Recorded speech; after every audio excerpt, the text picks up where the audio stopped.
Today we're going to talk about the fist of the Lord. I love the image and the visual that God gives to Moses here that's, brought down to us through his inerrant word.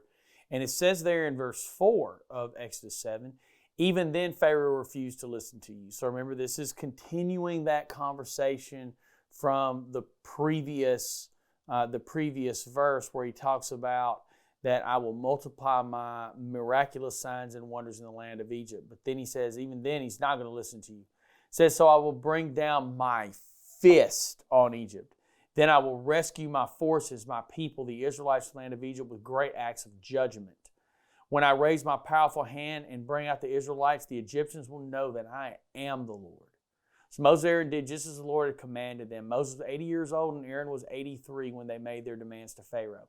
This follows along with some themes that we've talked about earlier. Number one, this idea of judgment, that the plagues aren't just to get them to let the people go, let the Israelites go, the Egyptians let them go. It's also for the people of Egypt to be judged. It's for Pharaoh to be judged. God's righteous hand of judgment is coming down on them.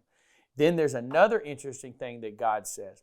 Remember, Pharaoh says the first time Moses approaches him, I don't know who your God is. Why should I listen to him? I don't know him. Whatever.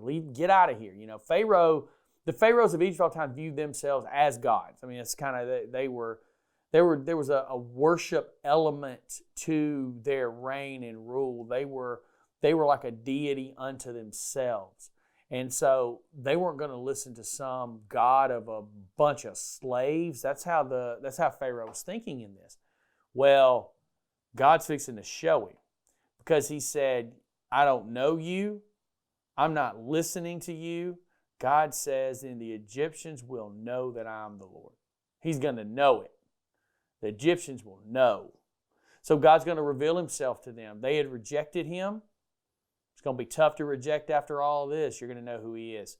And so then there's another little piece in verse 6 that's interesting to me. It says, so Moses and Aaron did just as the Lord commanded them. Good on them.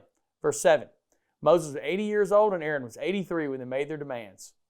That's solid retirement age, right? But God's still using them, in the midst of this. So God here uses these men when they are well up into their advanced age. Hey, God can use us, man. It doesn't matter if we're a child or if we're the most senior of senior adults. God still uses us. We're still valuable to him. He used Moses when he was 80. It's a fantastic statement. We'll see you guys later.